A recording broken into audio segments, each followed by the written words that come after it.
একসাথে এতগুলো শিক্ষক শিক্ষিকাকে দেখতে পেরে সত্যি গর্ববোধ হচ্ছে।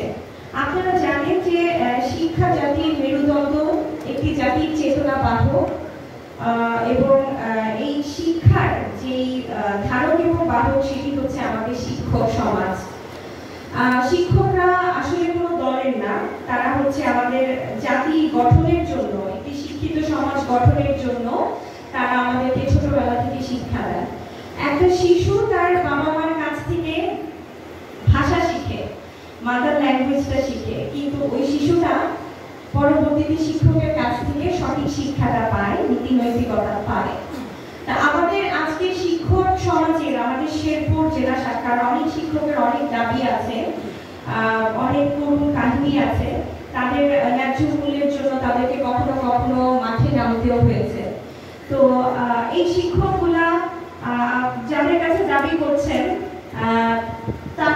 তাদেরও কোনো না কোনোভাবে এই শিক্ষক ছিলেন। সুতরাং আমরা জন্মের পর সবার প্রথম স্কুলে যে শিক্ষকদের কাছ থেকে সবকিছু শিখতে পারি, সেই শিক্ষকদের এত ন্যায্য দাবি আমরা যদি তুলে ধরতে না পারি এবং তাদের ন্যায্য দাবিটা যদি আমরা পূরণ করতে না পারি, এটা আসলে জাতি হিসেবে আমাদের জন্য খুবই কষ্টদায়ক একটা ব্যাপার।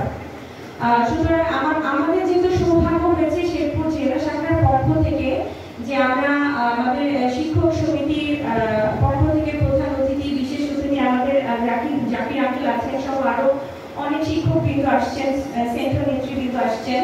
তো ইনশাআল্লাহ আমাদের শেরপুরের মানুষের যে ন্যায্য দাবিটা, বিশেষ করে শিক্ষক সমাজের জন্য, আমি যদি ইনশাআল্লাহ শেরপুর সদর 1 আসন থেকে এমপি হতে পারি, আমি সংসদে আপনাদের নিয়ে কথা বলবো আমাদের শিক্ষা ব্যবস্থাকে উন্নয়ন করার জন্য।